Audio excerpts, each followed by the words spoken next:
Okay guys, welcome back to the channel. My name is Kilmer and this is episode 5. If you like this content, please like, share, and subscribe to the channel so you'll know when I'm dropping more content. So you can't live in Chicago, guys, without knowing about hip-hop, house music, and stepping.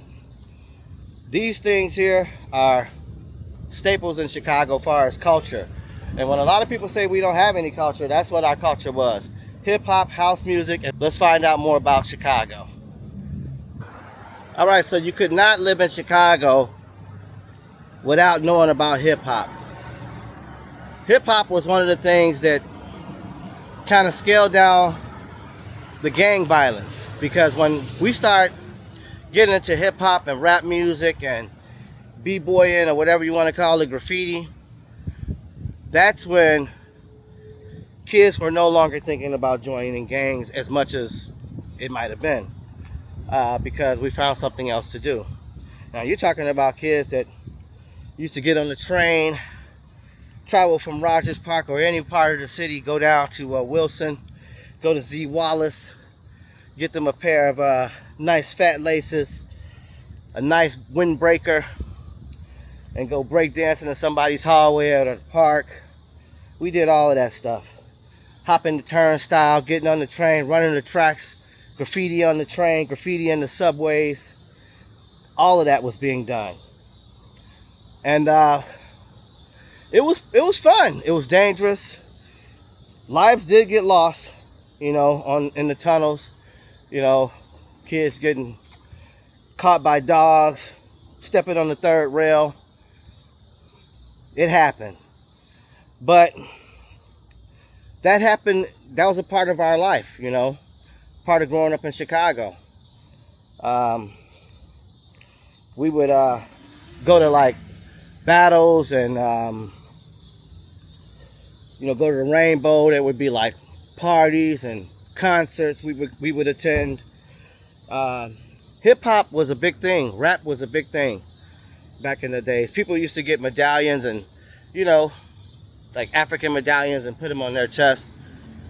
Wear cross colors and just anything that had to do with hip-hop. Chicago was all in, you know. And then hip-hop gave birth to house music pretty much, you know, for a lot of us. We transitioned, not really gave birth, because disco and hip-hop were kind of like more relative, like more like, yeah, closer to each other, you know. And we had all the clubs, you know, in the 90s. We started transitioning over to like the house music, the disco music, and that's another Chicago. House music is Chicago. You know, you can't live in Chicago and not know about house music. We created it. At least I think we did. And that was really big. You know, you had Medusas, you had Steps. We had an artist named Little Lewis came out. There were so many clubs. I can't think of all the clubs now, but COD, Come On Down. That was in Rogers Park, actually on Devon. Or is it Steps? I don't know. Steps might have been on Devon. But you guys who watch these videos, you probably know better than I do. I mean, we had a really good time. Chicago is a very musical influenced city. We love our music. We love our sports teams. We're big fans. And we like to celebrate. Then you had your step-in music also. But not to gloss over hip-hop or house music, because those are big, big deals. I mean, the Palmer House, even our Sullivan, Sin, Evanston, all the dances. House, disco, hip-hop, you know, crush groove, breakdancing, all of those things had an effect on us as Chicagoans. It runs through our veins, you know. Especially house music, you know, that runs through our veins. And step-in music, because one of Chicago's very own, R. Kelly. R. Kelly is and probably will be a big deal for Chicago, just like Kanye West and any other big artist who's come out of Chicago. Another thing, you know, growing up out here, having the beaches and being able to go to the Taste Chicago and experience different cultures, having great music, these things are genuinely Chicago. So you would have all kinds of transitions happening with the music, the culture. Like I said in the beginning, one of the things I liked to do when I was younger was tumble. Flipping was my thing, you know. I can remember so many different times.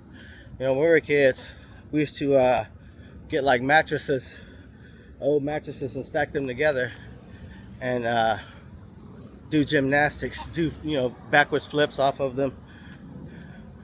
Just, you know, I come from that time where, you know, the Goonies, E.T., Raiders of the Lost Ark, Star Wars, Scooby-Doo, and Fritz the Cat, Sanford and Son.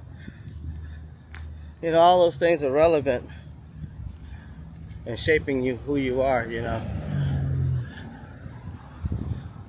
We had all kinds of things that make you, you know, want to imagine.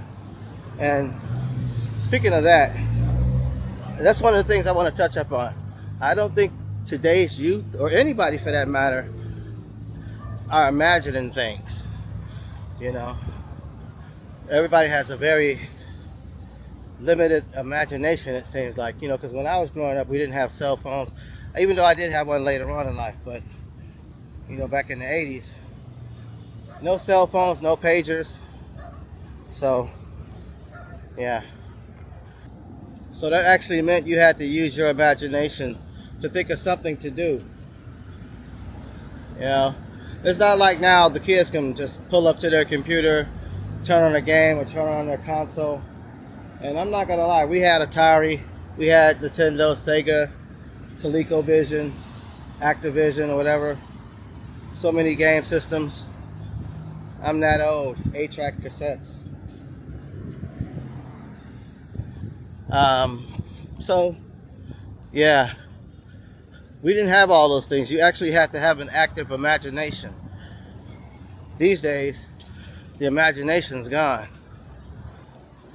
So when I say an active imagination, I mean you actually had to create your own games, create your own way of having fun, you know. Like when I was in grammar school at Kilmer, we didn't have much of a playground, in the sense that there weren't any monkey bars or sliding boards or any merry-go-rounds. There was just like 2 baseball diamonds and asphalt. So we had to you know, create games. You know, girls would draw their hopscotch on the ground, you know, grab their jump rope and do jump rope. Guys would do dodgeball, Johnny come across or whatever. But that stuff was fun. And you had to, you know, be resourceful in creating your own sense of adventure, sense of excitement, because you weren't going to have any of that unless you did. So that gave way to, you know, having an active imagination. And yeah, you just don't see that now, because I think there's a lot of devices, you know. But growing up in Chicago, we used to build like ramps and quarter pipes and see who can jump over, how many barrels you can jump over, you know, see who can run the fastest, or, you know, things like that. Who can jump the highest, who can hold their breath the longest underwater. And we were able to do all that having the beach, jumping off the pier, riding our bicycles off the pier.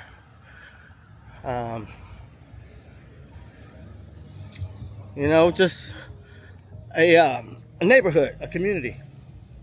Rogers Park, where I spent most of my time, was a very unique place, very fun place.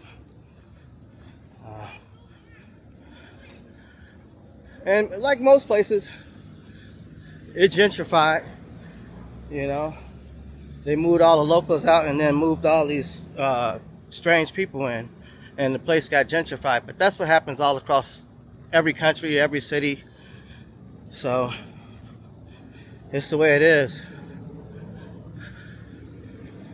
And Chicago's not, you know, they're not any different than anyone else. So that's part of everything, you know, what goes on. And either you know, get used to it or you don't.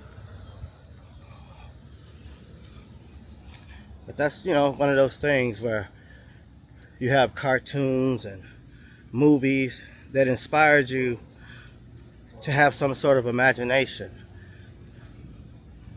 And when you're watching things like The Goonies or Stand By Me or The Gremlins, you grew up off of James Bond and Maxwell Smart. You do BMXing, you know, as a kid. You go to camp. It makes you curious. I think that's what makes everything different for me. That's part of the reason why I wanted to start doing content, because, like I said, the way I grew up, you know, wanting to explore, wanting to see where things come from, how they were made, where they were made, who makes them, just all the details. Just more of a thirst for wanting to learn more. My ankle is really hurting. Wow. So having that kind of curiosity and that, you know, imagination, imagining how, you know, I can make this or do that. I think when you grow up like that, that's what makes a person like me. Even though I did have my video game era, but Chicago kept pulling, you know, the neighborhoods, the food scene, you know, growing up here and having the diversity will keep your mind forever wanting to grow. So that's one thing. And then, like I said before, growing up in that kind of situation where you have all these interesting things to watch and, you know, to make your mind wonder. And then I see it in my kids. You know, that's part of the reason why I took my kid to Thailand, is because, like, I see young people these days don't have any imagination. They're all using their devices. They're all just, you know, doing something else. And they're not really imagining anything because they have everything. So that was part of the reason. I didn't want my kid to fall into those type of statistics where they have no imagination, they don't think of anything. And that was just something I felt like I needed to avoid. But getting back to Kilmer, now, you know, a lot of people say a lot of things about CPS schools. You know, there are some good and some bad points. But for the most part, with me, when I was in public school, I was in I started school and I was in not kindergarten, but Head Start. You know, it's for, like, I guess, slow assistance or whatever, or gifted kids that show some signs of early development or whatever. So that's where my schooling started, and Head Start. And in Head Start, you know, we did a couple of different things other than other kids, which followed me onto regular grammar school. From there, I was in a magnet program. And, you know, in the program, we did what regular school kids did, but, you know, we would go to like a lot of these different hearing tests, vision tests, drink this strange fluid, get tested on all kinds of weird stuff. By the time I got my way over to Kilmer, I was in a program called Options.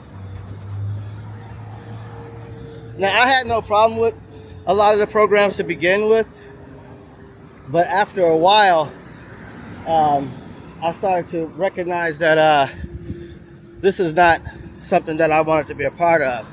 And I'll explain a little bit why. But first, let me tell you some of the benefits of being in the program. So, I noticed immediately when I got to Kilmer, early 80s,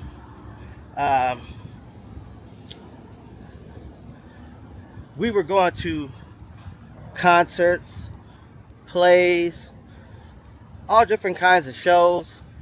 A lot of our work circled around mathematics and creating content. Not like same content, but just wasn't being recorded. You know, we would make costumes and, you know, perform shows on stage. And I knew something was different because we weren't with the regular kids. You know, we would go over to the high school, Sullivan across the street, and work on the computers. And we went, like, before I even got to that school, I was already working with computers at another school. And I noticed that over time. I was like, man, this group is different at Kilmer, because this is where a lot of my imagination pretty much took off.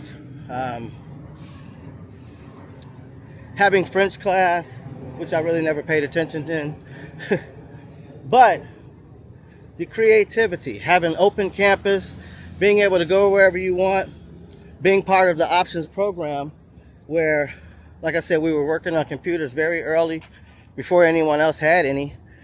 And we were going to like plays and shows and, you know, going to art museums, and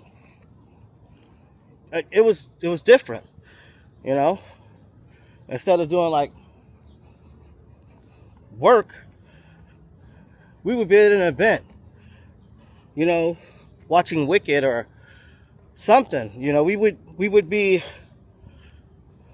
traveling out of state somewhere. This is when I first originally got to Kilmer.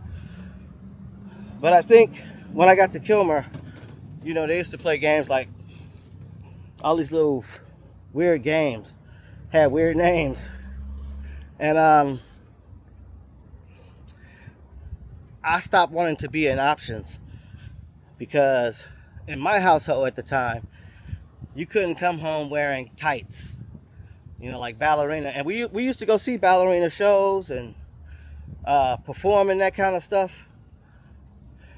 And it was fine when we were doing it outside of our school, you know.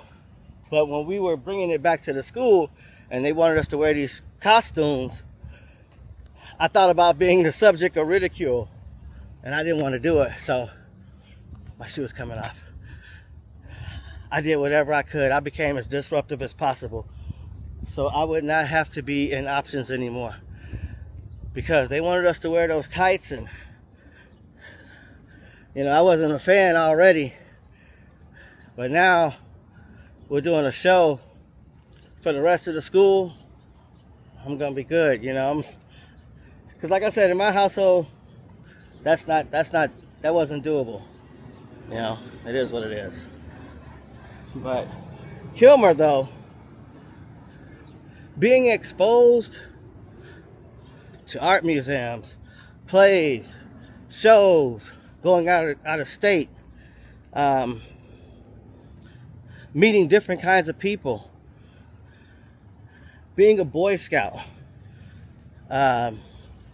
living in Rogers Park. All that had an impact, everything, on who I became or who I am today. And I'm thankful for that. That's one of the things, about Chicago.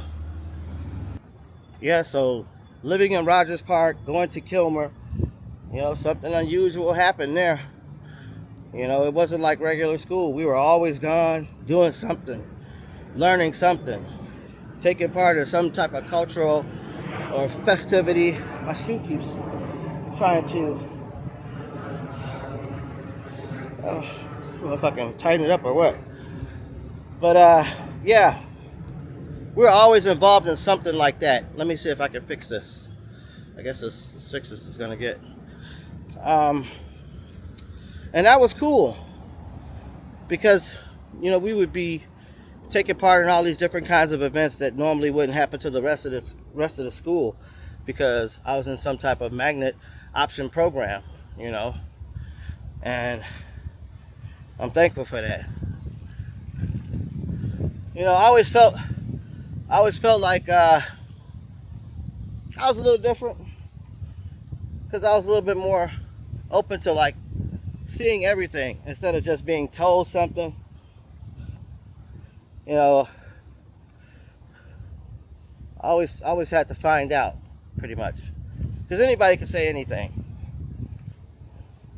and my senses go off when I feel like a story don't sound right. It don't fit. It doesn't fit. That's always how I've been. So if you're gonna tell me a story, make sure it's the right story, because my senses go off, and when my bells, my alarms go off, that's it. They start looking for stuff. Inconsistencies don't work. But yeah, growing up in Chicago, you had your house era, like I was saying. House music took over. It was everywhere. You couldn't go anywhere. We had all the clubs, all the DJs. It was a fun time too, partying, clubbing, everybody being non-violent for the most part, and just enjoying each other's time and company, having a good time. I dipped out of the house scene though. I was more into the hip hop. I tried to do the house scene, going to Medusa's and partaking in some of the clubs. But the house scene got weird to me. It just got weird to me. I just couldn't. I don't know. People, it just the vibe changed. People were flipping on me, like you found out how, like, all kinds of stuff. So I was like, I'm gonna just leave the house scene alone. People, all of a sudden, people who you thought was hard, I don't know. So I kind of just like stayed out of the music for a while, because I remember doing a show. Guy tried to rob me. Turn off. I said, nah, that's not why I'm doing it. But that's Chicago. You're gonna have people like that. They ask for your help and then they try to turn on you. It's crazy. Everybody does it, I guess, at some point. Maybe, I don't know. It depends on the circumstance and the situation, I would imagine. Maybe it's not necessarily turning on them, maybe just not agreeing with them. But Chicago wouldn't be Chicago if it didn't have that either. And we definitely have that. Growing up here, you have to be resilient. You have to be tough. and have thick skin, because you'll get tested. You'll definitely get tested. You know? But you cut it here. You cut it here, you'll be ready pretty much for the rest. You're in the middle, getting squads by two coasts. So you get it all. And it makes you more of a, you know, more capable individual, because you got the good, the bad, and the ugly.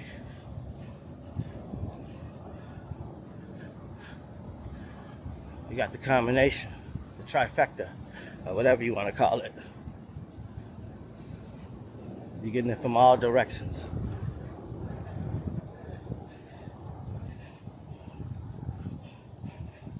And that tends to make a person a little bit more resilient if you don't get broken down. Now, it's still the Midwest. People still got that Midwestern mentality, you know. Yeah, when you grew up in Chicago, you have to be a person that can identify. It'll save you a lot of stress, a lot of time, a lot of aggravation. You know, the biggest problem with Chicago is segregation. Segregation causes so many issues.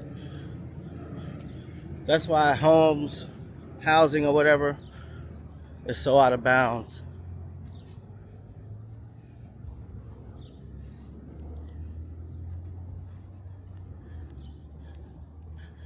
And everybody knows no one wants to give up any of their power. So it continues, it perpetuates. But these type of things kill themselves. You know? It's like racism. Like when there's no one else, go back to Stone Age, start killing and eating each other. When there's no one else left, go back to the way everything started. Killing each other in caves, sleeping with each other, eating one another.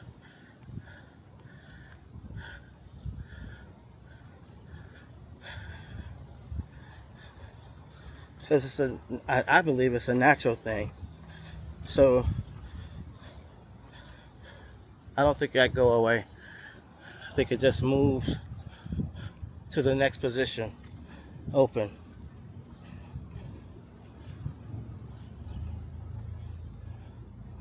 Some people just are gonna be like that.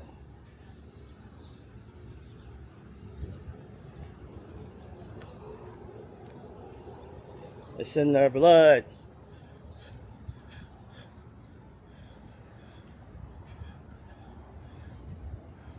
People think that they're animals.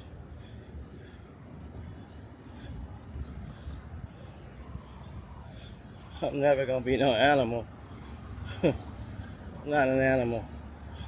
Man, they got some kid must have passed away here. Wow.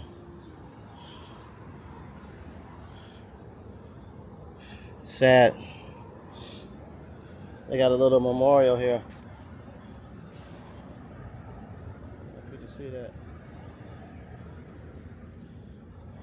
I don't want to get too into it, but there's a memorial here. And that usually someone lost their life or something. Yeah.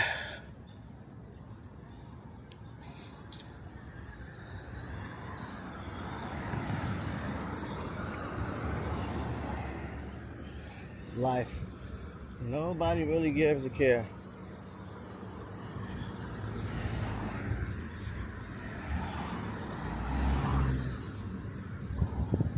it's super crazy how it goes.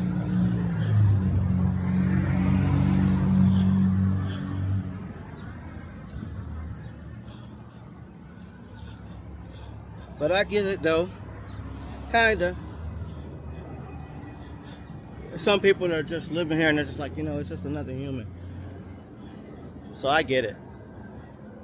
Hang on guys, let me get back to you because it's super bright out and it's super hot. So if you enjoy this content, please don't forget like, share, and subscribe to the channel. It helps grow my channel and I'd appreciate it. Now I'm gonna tell you, you cannot be from Chicago and not like Spanish food, Mexican food, whatever. I call it Spanish food because you just never know where people are from. It could be Guatemala, it could be Honduras, Belize, Puerto Rico. Chicago is a food town. And I believe our Spanish scene, our Spanish food here is probably one of my favorites. Now I know people in Texas and LA may think differently, and that's cool. But when I speak about Chicago, I'm talking about the quality, the variety of what you can get here in this town, in this city. Now American food is probably number one because it's a mixture of all foods. But Spanish food, very flavorful. Jamaican food, very flavorful. I would put Jamaican high up there, but they don't have enough dishes for me yet. I haven't tried enough Jamaican food. But a lot of the Spanish dishes, just about everything is good. Asian food, of course. Italian, that's probably the second big one here. Pizzas and pastas, especially pizza. I think we got some of the best pizza, hands down. I've had pizza in a lot of other places. You can get good pizza in New York, but I think Chicago hold that one. I think we got some of the best pizza and some of the best Spanish food and overall American food. We got good Caribbean food. Yeah, you can't come to Chicago without having some Spanish food, some Italian food, some Jamaican food, some Asian food, because we do it all good. That's one thing you walk away from this place with. We got you on the food. Now we might not have no hospitality, but our food tastes good. That's one thing you can't take away from Chicago. Our house music, our food, our way of life. Our soul music, because we got R. Kelly. Y'all know what that is. He's like, for a while, he was like, kind of like, he's still like that dude when it comes to the music. Now, all those other things, that is what it is. That's on him. But he did good music.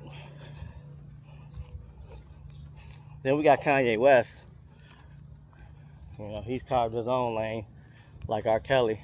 That's one thing I gotta say about Chicagoans. When they do it big. Come correct or don't come at all. You come to Chicago, another great thing here, Vienna beef. Get you some Polishes. Get you an Italian beef. We know how to do those. We really do. Don't come here and don't try that. Yep. We try to do all right with our fish, Goose Island and Lawrence's Fishery. There's a couple other ones, but those are the popular ones that I know about. We try to do all right on that. But, I'm going to give fried fish and stuff to the southern states. Chicken and things like that. We do good here, but You know, especially when it comes to variety. You're not going to find more variety in any other place than this place, than Chicago. Man, it's hot, like usual. Hope everybody's getting their steps in. It's good for you. You want to make sure you get your steps. When you can, anyway. But, yeah. When you're in Chicago, there's a few things you could do. You can always walk along the beach. We got some pretty cool forest preserves. Some unique, like, pastry shops. You know? I think we make really good donuts here. I don't know why that popped in my head. Maybe because I'm thinking about a donut. I shouldn't be. But yeah. A lot of cool, interesting things. I gotta get to a water or something. I'm thirsty. No, I can't help but think about how I grew up. You know, back to what I was saying earlier about how we had to build our own ramps and create our own fun. I mean, that's pretty much what it was. It wasn't this idea of you just, you know, grab your phone, download the app and start playing a video game, or, you know, don't get me wrong. Things are convenient and they're fun. But I think that's what robs people of their imaginations. Having too much convenience. Just too much. You know, nobody does any, like, real problem solving, or, you know, like, when I was growing up, it would be like, how many barrels can you jump over? How high can you climb? Like, what was your cutoff point? You know, it was about truth or dare. I dare you to, I don't know, stick your hand in the gate. See if the dog bites your fingers off. I mean, that sounds really ridiculous and stupid. But growing up in the 80s, like I said, you had to create your own fun. Running from adults, running from the cops. You had to create, running from dogs, you know,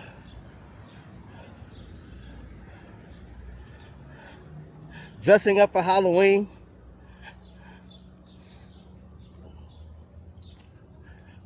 taking candy, just having an imagination, thinking you're MacGyver. Thinking you can make your own kit, or you can do, you know, you can jump a ramp like Evel Knievel, or you can run faster than Walter Payton, or those certain shoes are going to make you run faster or jump higher. You know, where we rode bikes, hurt our shins, did wheelies, lost teeth. I mean, really hurt our shins, really bad. Missed a paddle, got scraped by the paddle. Rode our friends, our homies, or what y'all call them today, on our handlebars. Made our own double bikes, our tandem bikes ourselves.